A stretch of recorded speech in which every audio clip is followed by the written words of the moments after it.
Hi friends. सो आज हम जो टॉपिक डिस्कस करने जा रहे हैं वो रिलेटेड है एसईओ से।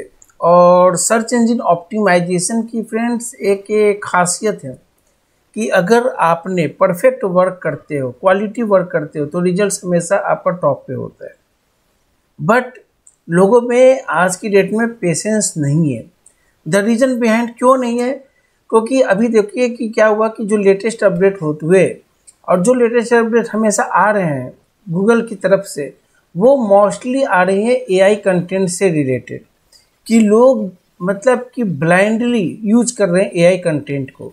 सो जो आज मैं बताने जा रहा हूँ वो सबसे ज़्यादा मोस्ट इम्पॉर्टेंट है कि क्या AI content work for SEO और नॉट।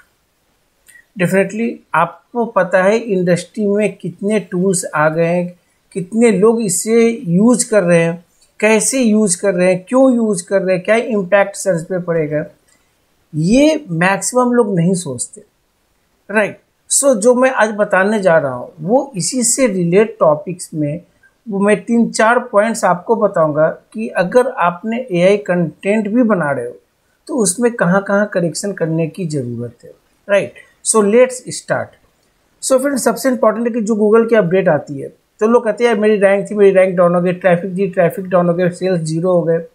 ये नहीं सोचा कि आपने उनके जो टर्म्स कंडीशंस है, जो गूगल के अकॉर्डिंग जो एल्गोरिदम वर्क करता है, वहाँ पे आप कितना सक्सेस है, क्या आपने उनको फॉलो किया या नहीं किया। राइट। अब गूगल तो ये मना नहीं करता कि एआई कंटेंट आप यूज ही मत करो, 100% ये भी नहीं कहता, वो कहता है करो, बट आपको तरीके से करना है। अभी जो रिसेंटली अपडेट हुए उसमें 74% people are saying my rank down. अब इसके रीजंस मैं नहीं बताऊंगा कि क्यों हुए, क्या हुए, किसने क्या किया, बैकलिंक्स उसने ख़राब बनाया, या ऑप्टिमाइजेशन नहीं थी, या मोबाइल रिस्पॉन्सिव नहीं थी, स्पीड नहीं थी, कंटेंट यूज की, उस तरीके के अब बहुत सारे इशू हो सकते हैं। एक्सक्यूजेस तो बहुत होते हैं। राइट।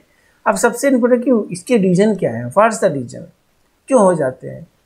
एक तो रीज़न ये है कि देखिए एसईओ की कंटेंट जो भी लोग यूज़ कर रहे हैं आज की डेट में, वो तो मैं भी यूज़ करता हूँ। Definitely I am not saying कि मैं नहीं करता, बट तरीके से उसे सोच समझ कर। आज की डेट में क्या है कि कंटेंट क्रिएशन एक ना बहुत ही चैलेंजिंग जॉब है, और हर कोई जिसके एक्सपीरियंस है, जो समझते हैं उस टेक्नोलॉजी को, चाहे वो कोई भी नीच हो, तो आप समझ सकते हो कि उसके अंदर आप अपने कंटेंट को कैसे रेडी कर सकते हो।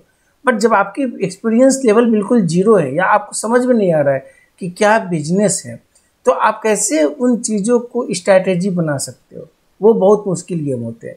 तो लोग क्या कर रहे हैं कि एआई टूल्स पे गए, चैट जीपीटी, जेमिनी, इस तरीके की क्लाउड है, लॉट्स ऑफ द टूल्स आज की डेट में मार्केट अवेलेबल है, यूज कर रहे हैं और लोग कॉपी पेस्ट कर रहे हैं। सो मेरा कहने का मतलब है कि अगर कंटेंट क्रिएशंस, आप देखो बड़ा सिंपल सा फैक्ट है, आपने यूज किया एआई कंटेंट, आपकी रैंक आ भी गई, सडनली आ जाती है, और विद इन 12 डेज 15 डेज अगर कोई अपडेट ऐसी आती है तो रैंक डाउन हो गई, तो आपका टाइम कितना गया। आपने 14 दिन उधर वेट किया, फिर उसके बाद जो अपने कंटेंट क्रिएशन बनाने में टाइम लगाया। बट मैं यही कहता हूँ कि 7 डेज लगा के ब्रेन स्टॉर्मिंग करके खुद से कंटेंट रेडी करते हो, या कंटेंट किसी राइटर से अपडेट करते हो, लिखवाते हो, तो डेफिनेटली उसका रिजल्ट्स अलग होते हैं। उसमें भी टाइम लगेंगे, मान लीजिए कि 14 डेज नहीं लगते, 20 डेज लगते हैं, तो वो इम्पैक्ट जो आएगी उससे आपका रैंक कांस्टेंट रहेगा।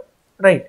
अब ये सबसे बड़ा क्वेश्चन है कि कंज्यूमिंग टास्क तो है, तो लोग क्या डेफिनेटली एआई टूल्स पे इतनी डिपेंडेंसी आ गई है कि आपने कंटेंट बनाया और उसे पोस्ट कर दिया।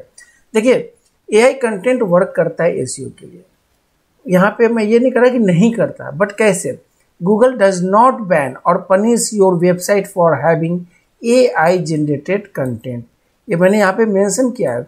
दे accept the use of AI generated content as long as it's done ethically.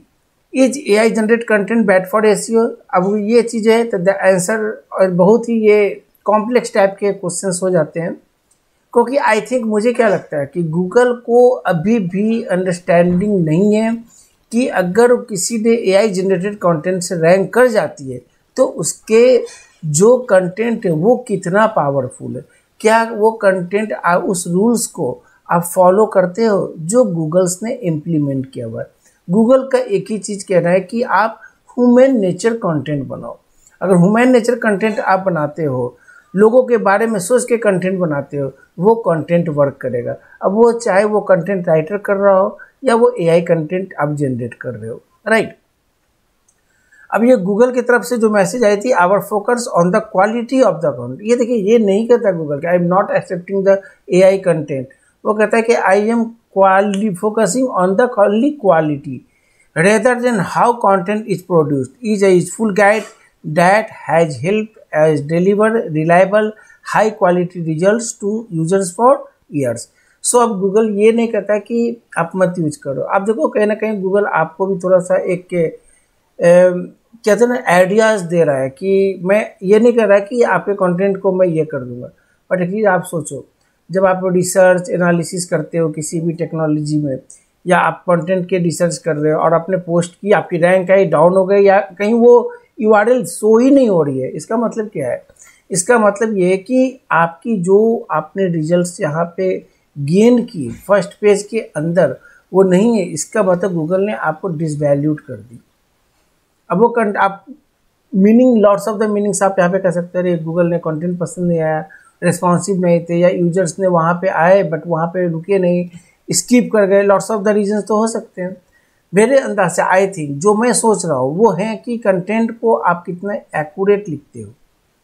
Google का एक ही चीज़ ये करना है कि आप एआई जनरेटेड कंटेंट यूज करो, क्या ये कंटेंट EEAT रिलेटेड है या नहीं है।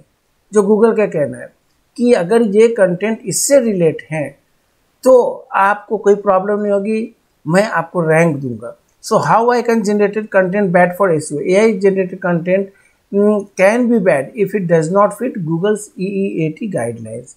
और EEAT कॉन्सेप्ट बताने की मुझे फिर से ज़रूरत नहीं है, क्योंकि अगर आपने इस तरीके से कंटेंट बना कर करते हो तो मुझे लगता है कि रिजल्ट्स आपके सामने हैं। बट देखिए, 3 चीज़ों को आप बिल्कुल आप मतलब ये कर लो, पॉइंट्स को अंडरस्टैंड करना, समझना है क्या क्या होने चाहिए। The information may not be accurate. जब अगर आपने आपका जो कंटेंट है, अगर वो गूगल कहता है कि रैंक डाउन है या नहीं आ रही है, तो हो सकता है कि वो एक्यूरेट इंफॉर्मेशंस आपने प्रोवाइड नहीं किया। The content lakhs human emotions, आपने यूजर्स के बारे में नहीं लिखा। द कंटेंट लैक्स ओरिजिनलिटी, यानी आपके कंटेंट यूनिक नहीं है। तो अगर आप, मैं कहूँ ना कि एक आपने ग्रामेटिकली मिस्टेक्स भी आज की डेट में बहुत होते हैं, हर कोई करते हैं, तो उनको भी आपको एक करेक्शन करना है। सो कहने का मतलब है कि कंटेंट बनाना is not a easy game. आपको इसमें थोड़ा सा हार्ड वर्क, थोड़ा स्मार्ट वर्क करने पड़ेंगे। सोचिए smartly and then implement on the content, right. So मेरा कंसर्न ये है कि अगर आपने इस टेक्नोलॉजी को समझ रहे हो, एआई कंटेंट के बारे में जो मैंने अपडेट दी है, अगर आपने इन चीज़ों को फॉलो कर लिया ना, इन 3 को, तो डेफिनेटली आप कहीं ना कहीं स्टे करोगे रैंक में, और definitely you can stand better. मेरे को बताने की फिर ज़रूरत नहीं है, राइट, कि कैसे कंटेंट बनाना है और इसे इम्प्लीमेंटेशन आपको कैसे करनी है। आपके पास चैट जीपीटी। अच्छा, एक चीज़ और मैं आपको बता देता हूँ, मैं इसको लिखता हूँ। अभी जैसे मैंने कहा EEAT सपोर्टिव कंटेंट, राइट। अब मैं चैट जीपीटी से पूछता हूँ कि आर यू अंडरस्टैंडिंग EEAT?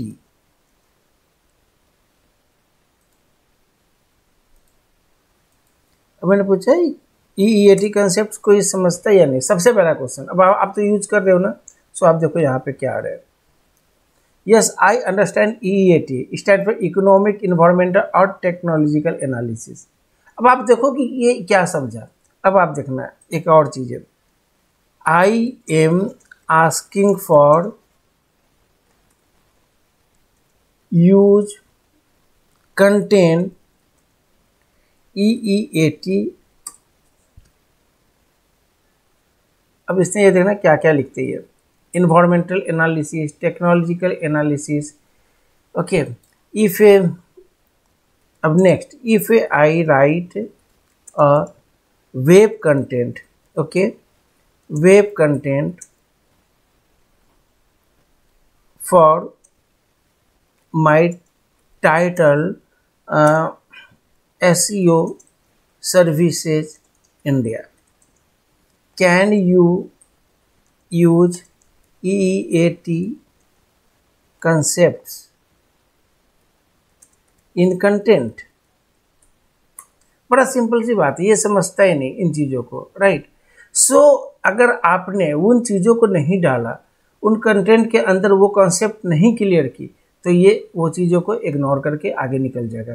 सो आप समझ लो कि अगर जो लोग यूज़ कर रहे इस तरीके से कंटेंट, आई थिंक कि ये कॉन्सेप्ट को वो समझ नहीं पा रहा है जो गूगल की अंडरस्टैंडिंग है। और अगर मैं इस तरह के कंटेंट को यहाँ से जो कंटेंट आ रहे हैं उसको निकाल के मैंने पेस्ट भी कर दी तो मुझे उसका कोई रिजल्ट्स नहीं मिलना है। सो कहने का मतलब ये है कि जब तक किसी भी इंसान भी अगर लिखता हो, एक राइटर्स भी लिखता है, तो क्या वो इस कंसेप्ट को समझ रहा है या नहीं।